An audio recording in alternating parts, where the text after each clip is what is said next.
Shalom saudara, Sinode Gereja Betel Indonesia atau GBI sebagai bagian dari tubuh Kristus selain menerima pengakuan iman Nisea dan pengakuan iman Rasuli, Sinode GBI juga memiliki pengakuan iman sendiri.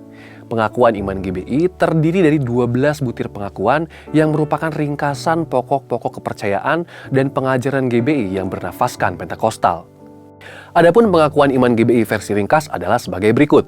Aku percaya bahwa Alkitab adalah firman Allah. Aku percaya bahwa Allah yang esa itu Tritunggal adanya. Aku percaya bahwa Yesus yang lahir, mati, bangkit, naik ke surga adalah juru selamat, pengantara kita dan raja segala raja. Aku percaya bahwa manusia berdosa harus bertobat dan beriman agar diampuni, dibenarkan, dan dilahirkan baru, lalu dibaptis secara selam dan hidup suci. Aku percaya bahwa bahasa roh adalah tanda awal baptisan Roh Kudus. Aku percaya bahwa gereja melakukan perjamuan kudus dan meyakini kesembuhan ilahi.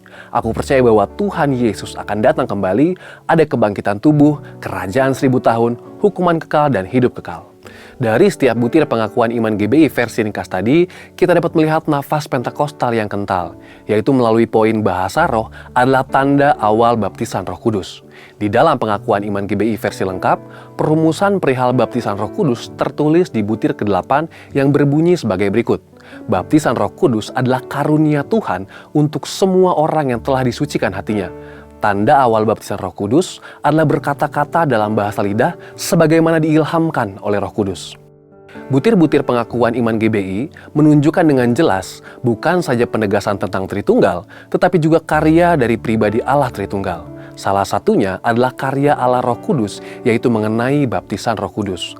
Perlu diingat bahwa baptisan Roh Kudus yang tertera di dalam pengakuan iman GBI bukanlah satu peristiwa yang sama dengan pertobatan dan penyatuan orang yang bertobat ke dalam tubuh Kristus.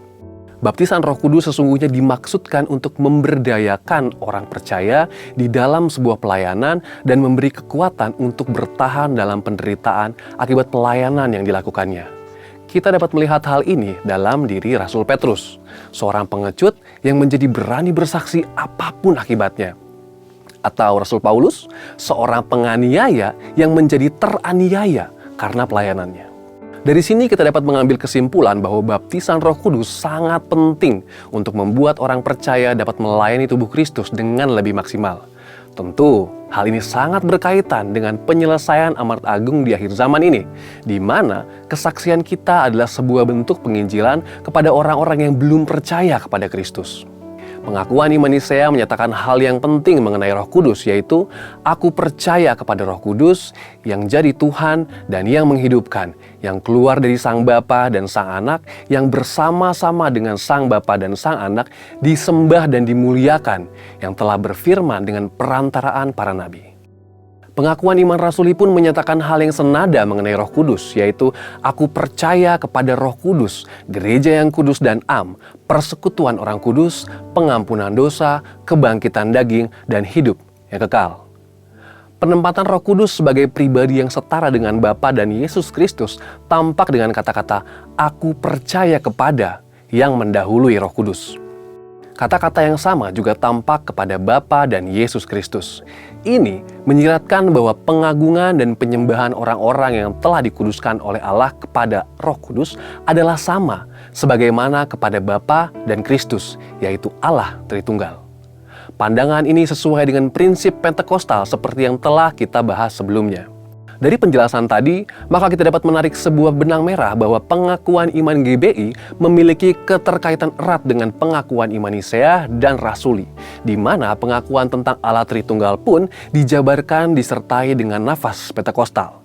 Jadi, sangatlah penting bagi jemaat GBI untuk memahami pengakuan iman ini, yaitu sebagai ringkasan pokok-pokok kepercayaan dan pengajaran GBI dan identitas yang unik bagi setiap insan GBI. Memahami pengakuan iman GBI bukanlah suatu usaha untuk menjadi eksklusif, namun memang ada prinsip-prinsip tertentu yang diperlukan dalam rangka pelayanan.